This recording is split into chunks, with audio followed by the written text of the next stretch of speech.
Today, Karen Satch is making an appearance and we're having a little chat about The Sims 4 life and death in a metabolic way. Metabolic's not the right word. No, it's not. What am I talking about? Because I keep like symbolic. What is the right word? It begins with the letter M. Okay, shut up. In like a metabolic way. The fact that this is called life and death is so funny because death is a word that we've used a lot to describe The Sims 4 or Dead, the life and death of a very popular video gaming franchise. And I think The Sims 4 is in a very weird state right now where The Sims 4 is dead, yet it's very much alive at the exact same time because The Sims 4 is just growing. I know I bitch about like The Sims 4 dying, but genuinely The Sims 4 is so popular. Sims 4 packs are still getting so many sales. Like this game is still doing so well despite being out for 10 years. Yet at the same time, it is pretty much dead and it's very, very strange. My personal theory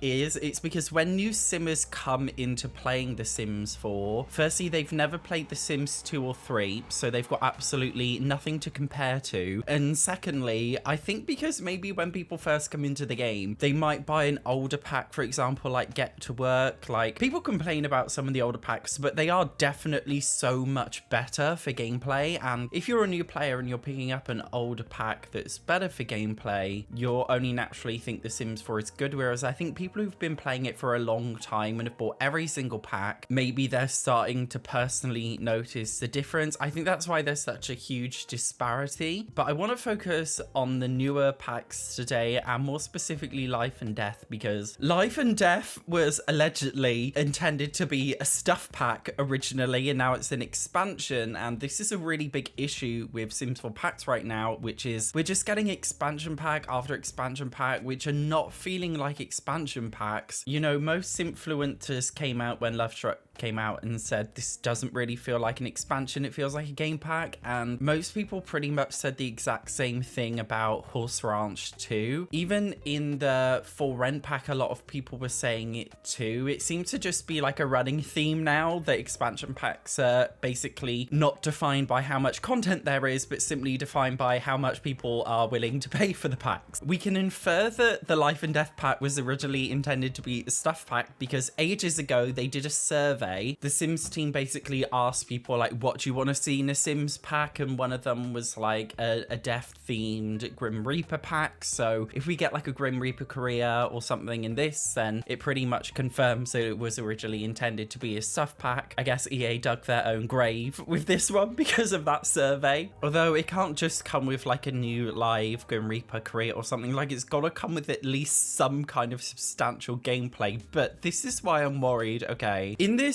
preview that they did going over the brand new pack and obviously everything else in the roadmap, they showed off tarot cards, and it basically hints, as well as some tweets that we've seen, that it's suggesting that we're probably going to be getting some kind of like tarot card career maybe. And there's also a big suggestion that we're going to be getting horoscopes into the base game. And how would they implement horoscopes, you ask? I just know under this question mark for preferences, we've got likes and dislikes, turn-ons and turn-offs, and then we're going to get horoscopes added. And it's just starting to feel very, very recycled. With all the new features that we're getting in the last few packs, it just doesn't really feel like brand new features. And this is why I just genuinely don't really want Life and Death to come out. I just don't think it's going to be worth it. I mean, I already know what it's going to be. I told you we're going to get a new category in this preferences section, the one that's so unimpactful that nobody cares about. I mean, take a look at Love Struck, okay, the previous expansion pack that was allegedly expanding on the game in a meaningful way. This pack came with like relationship dynamics, and these are exactly the same as family dynamics, the ones that came with the Growing Together pack, but they're just slightly different, but they're like the same thing. Even turn-ons and turn-offs are basically the same as sim characteristics that you like and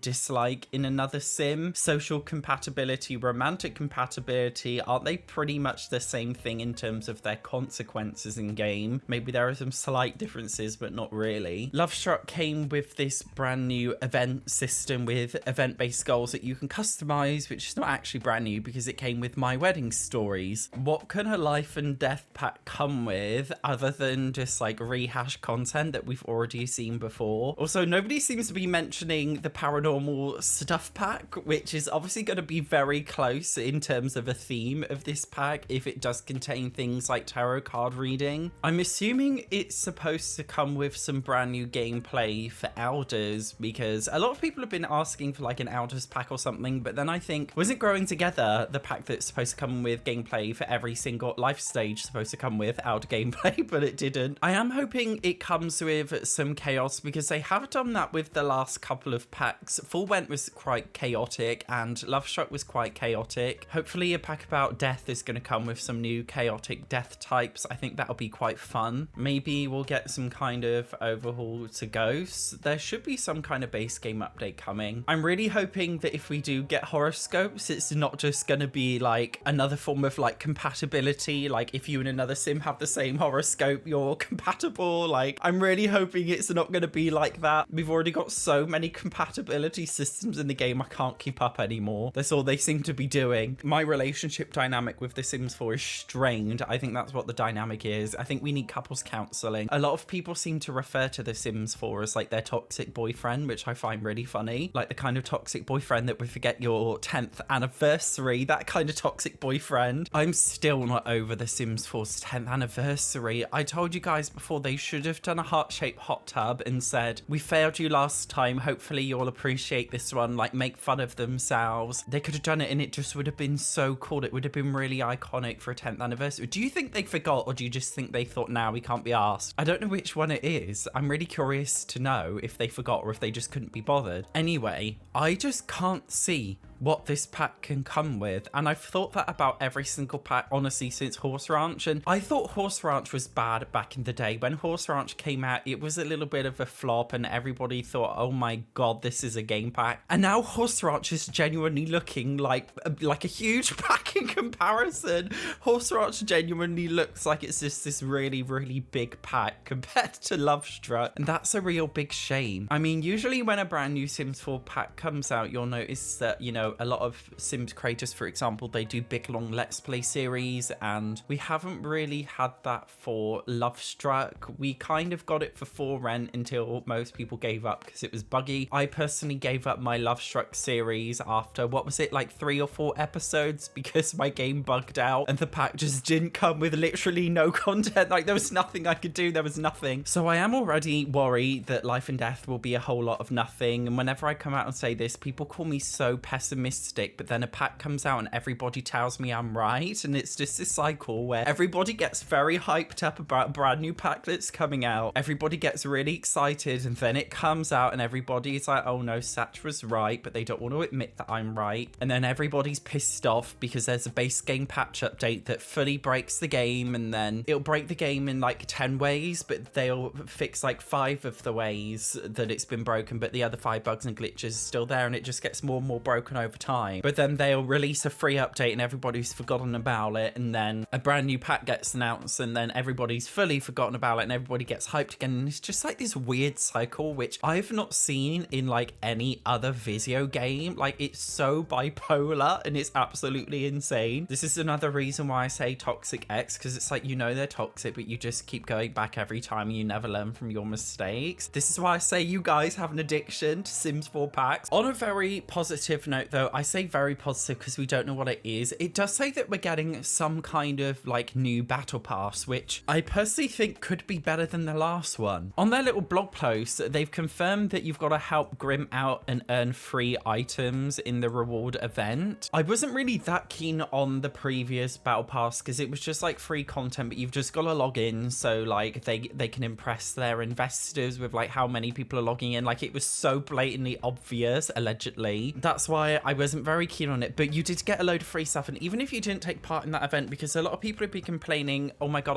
I took part in the event, but I had to reinstall my game and now my items are gone. Even if you didn't take part in the event, just search on the gallery something like login rewards and you'll see like a room and it's just got like the login rewards in the room. So even if you don't own them, like even if they're not in your game, you can literally still access them. They implemented it in a terrible way. You can also do it with casts so that you can get the brand new hair and the trait. I'm pretty sure they're gonna do the exact same login rewards in the same way. Like if you don't take part in this Grim Reaper event, you're probably still gonna be able to access them. It's not that deep, but at least it's something fun and new to do. I'm actually not against it as long as we don't have battle pass tiers which are paid, like a free battle pass in a premium version. If they do that, then The Sims 4 will truly be dead. I think the reason why something like that wouldn't work is if you do look at a game like, I don't know, like Fortnite or Overwatch or something, when you get free things in a battle pass, like character skins, everybody can see them. You don't need to own a skin in order to see somebody else wearing it. Whereas in The Sims 4, if you want to download a house off the gallery, you must own all the stuff that's been used in that build from all of the packs. When I play a game like Valorant, I love Valorant, if somebody purchases an overpriced weapon skin, I don't have to purchase it. I can just ask them to give me their skin in the game and I've got it. I don't even have to buy it myself. Whereas in The Sims 4, you quite literally have to buy everything yourself, and that's why I think this like free to play model definitely doesn't work for The Sims. So I think as long as they keep it to similar to the login reward event where it's like completely free and everybody can access it even if they didn't take part, I think that's not a problem. So that is at least one thing I'm moderately excited for. In reality though, I think I'm probably more interested in this storybook nursery kit and the artist studio kit. I'm more interested in kits these days because they're much less likely to break the game like expansion packs are, and expansion packs don't really come with much brand new gameplay content anyway. So seeming that I think a lot of people are just like builders now because gameplay is kind of dead, I just feel like kits are a bit more fun for me personally anyway. Other than like tarot cards or like a Grim Reaper career or something, I genuinely just don't know what could actually come in a life and death pack. Like life and death types, I'm saying life types, like we're probably not going to get a brand new life state. Are we going to get like expanded gameplay for ghosts?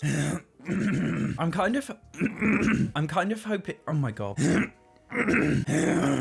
I'm kind of hoping there's going to be a leak soon. Normally there is going to be a leak because I just want to know like what is actually coming in this, because I genuinely just can't imagine it. You know, when Love Struck was first announced, I could genuinely like guess quite accurately what was coming in this pack. I think we all could. But in terms of this pack, it's kind of like for rent. Like I feel like it's going to be really random and just nobody's going to expect it or understand what's coming. Like in a world where Crystal Creations exists, which is actually comes with quite a lot of paranormal elements, so just paranormal stuff, so just like Realm of Magic. I don't know if it's gonna be, maybe it won't be paranormal at all, maybe it's gonna be like totally plain. Obviously it's probably gonna come with some like ghostly gameplay, but maybe it's not about the paranormal, maybe it is just like an elders pack. Imagine if they did give us retirement homes. I feel like a lot of Simmers would really like that. It's probably not coming, but that would be cool. It would have come in the Sims 3. Sims 3 packs come with basically everything.